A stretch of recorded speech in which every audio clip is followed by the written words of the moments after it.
आप सभी को होली की ढेर सारी शुभकामनाएँ। देखिए आज होली का त्योहार है तो त्योहार में क्या होता है कि हम अपने बिगड़े रिश्तों को बनाने की कोशिश करते हैं।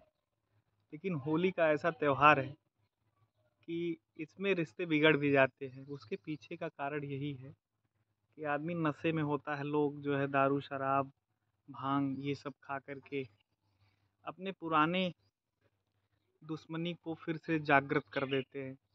यानी पुरानी रंजिश को फिर से जागृत कर देते हैं, ऐसा बहुत देखा गया है। तो इन सब चीज़ों से हट करके कुछ जो है व्यवहारिक बात करते हैं, जैसा हम समाज में देखते हैं, जैसा अनुभव करते हैं। तो देखिए होता क्या है कि जब आदमी नशे में होता है तो वो कभी-कभी ये कह देता है कि मेरे बिना आपका काम नहीं हो पाएगा। तो ऐसी बहुत सी बातें होती हैं, तो ये तो आदमी नशे में बोलता है। लेकिन आपने ये देखा होगा कि कभी-कभी जो लोग होश में रहते हैं वो अहंकारवश ऐसा बोल देते हैं कि अरे मेरे बिना तो आपका काम ही नहीं हो सकता। तो ऐसी बड़ी-बड़ी बातें लोग करते हैं।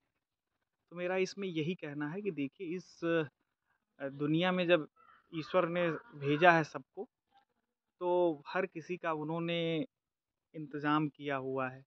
पूरा हर कोई ईश्वर का ही अंश है।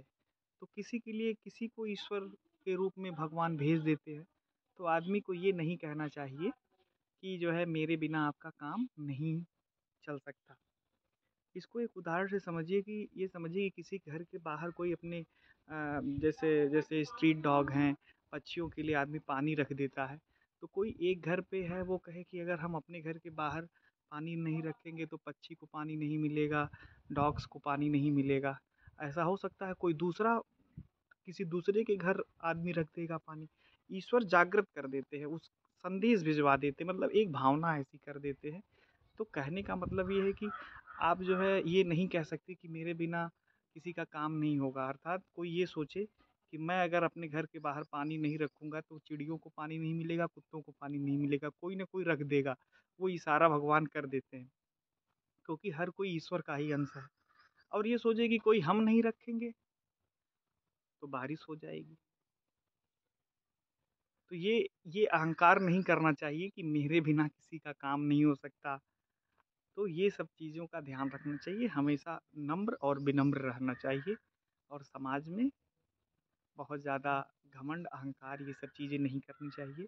हमेशा इंसान को यही सोचना चाहिए कि हम ईश्वर के अंश हैं, एक-दूसरे के काम आएँ, यही सबसे बड़ी जो है हमारी पहचान होनी चाहिए। क्योंकि आप किसी के लिए नहीं करेंगे तो कोई न कोई करेगा ही, तो ये क्यों सोचना है? आप उसके लिए अच्छा करो, ये सबसे ज़्यादा ज़रूरी है। क्योंकि वो ईश्वर ने आपको उसके लिए चुना है, तो अहंकारवश आप अपने जो है अवसर जो आपको मिला अच्छा करने का उसको मत गँवाइए, क्योंकि आप नहीं करोगे तो कोई और करेगा। क्योंकि हम सब ईश्वर के अंश हैं और ईश्वर ही ये सब प्रेरणा देते हैं कराने के लिए। तो ये वही सब सोचेंगे जो लोग होश में रहेंगे और जिनको अभी सब चीज़ें नहीं पता हैं, तो उनको ये सब चीज़ें लगेंगी कि बहुत अजीब है। लेकिन सत्य यही है कि हम सब ईश्वर के अंश हैं और उन्हीं के द्वारा बताए गए रास्तों पर हम चलते हैं और अपने लक्ष्य को प्राप्त करते हैं। तो मिलते हैं नेक्स्ट ब्लॉग में। धन्यवाद।